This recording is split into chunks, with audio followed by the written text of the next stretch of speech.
In today's video, we're going to be covering 5 tips on returning back to work after maternity or paternity leave. We'll be going over keeping emotions in check, having a plan, having a work-life balance, strategies for self-care, and thinking long future. If you're a parent who needs to go back to work in the near future and want to make sure to have a good balance and plan, and keep watching. So tip number 1 is to keep your emotions in check. Any feelings that you might have, anticipate them and recognize them, and just know that it's okay to feel that way. You can track them, maybe in like a journal or something. Like today at work, I had a rough day because all I could think about was the baby, and write it in a journal and maybe what you did to calm yourself down and get yourself back on track so that you can pursue your job to its full capacity. Okay, so it's okay to have some self-compassion. It's just know that it's okay to feel this way. Know that it's completely normal.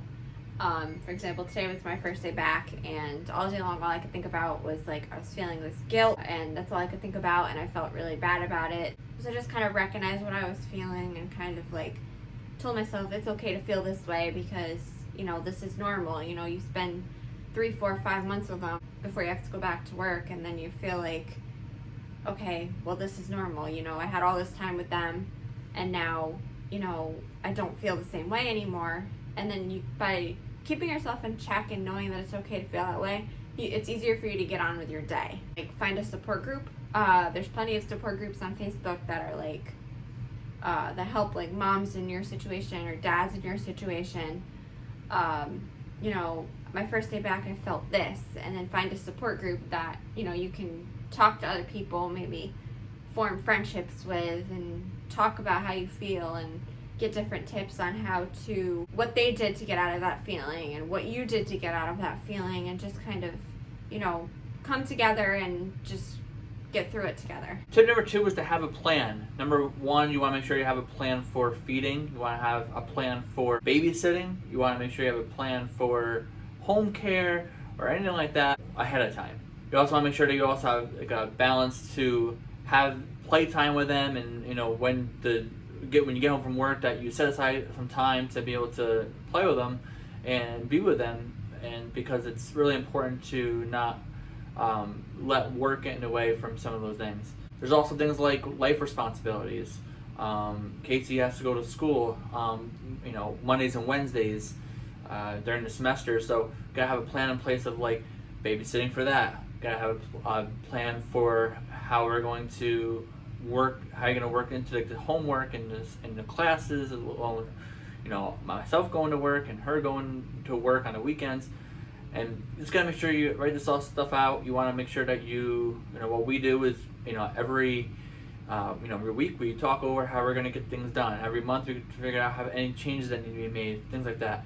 So it's kind of fine-tuning. Make sure you have a plan before you go ahead, so you don't get overwhelmed and just a life responsibility type of stuff. And that's a really important thing that we do every day, is to discuss it, plan ahead, make sure we have a plan for babysitting. Also, like feeding, if you're like breastfeeding, you want to make sure that there's a plan for that. Or if they're formula fed, you want to have a plan for that. Everything really rests on the plans that you have ahead of time. It makes life so much more at peace and more organized and peace of mind as long as you have a plan. Tip number 3 is to have a work and a home balance. You want to ensure that you are not selling the work short or selling family short. You want to make sure that there's a good balance between the two. This strategies that we use in terms of doing this is to see if there's any kind of flexibility at work. What I did was coming back from paternity leave after about a 7 or 8 week leave when the baby was born. I compromised with my boss to be able to have 2 remote days, so I could be home with the baby, and also so that I can cover watching the baby while Casey was in class. One thing that is very important to us is to still stay in touch, because if you're going for 8 hours or 12 hours, whatever the shift may be, you want to make sure you have time to talk to the baby, even just over the phone or no. You want to make sure you're still spending time. So what we do is that we FaceTime or we video chat or voice chat to each other between me and Casey and the baby, and we just throughout the day. Like I'll take a break and I'll do that, and the tail end of my lunch I'll do that, and that narrows the gap between seeing each other from the time you leave the house and when you get back home. And like I said back in the previous tip, is that you want to make sure that you're scheduling time, that you are specifically with the baby, having that quality time. It will mean the world to you, it will mean the world to the baby, and having that set aside, just like you set aside and time block work, you set aside and time block family time, and then everyone's happy. Tip number 4 is self-care. What we do is we make sure that in the mornings we have a structured baseline for the day. What we do is a morning routine.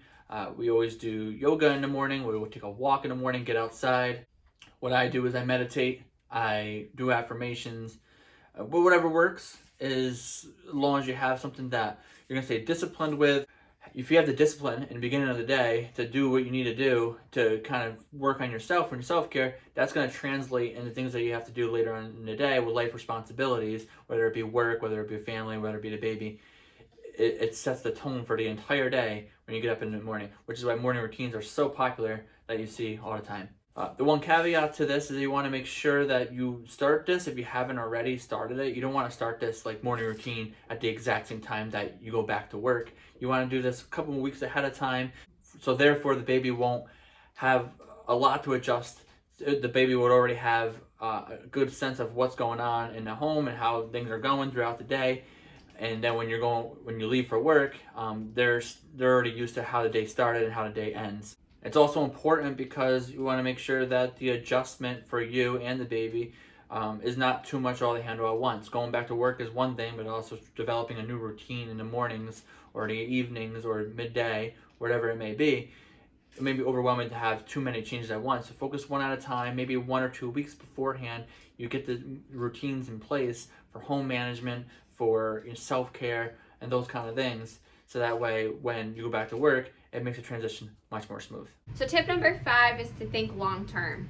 Look at your current job situation. If you're full-time, maybe if you can drop to part-time or per diem if you feel uncomfortable and, you feel like you can't do it anymore. Like something's got to change. Like I'm spending all this money on daycare. How can I drop from full-time to part-time to per diem even? And just know that you can change. You don't have to be stuck in the same job forever. You can find another job that's more flexible that maybe suits your needs. Or you can maybe change your hours a little bit, if that's more flexible for you. And like I said, just don't feel like you're stuck. People change all the time. Things can change. People change jobs all the time. So just stick with your gut, and if you're not comfortable with what you're doing, then you can change it. Another option you can do, thinking long term, is maybe you can start your own business. Maybe you can have an Etsy business, or maybe you can have an Amazon business, or if that's something that you want to do.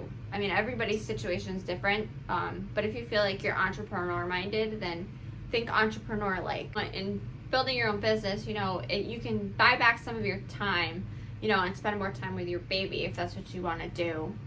Just know there are options.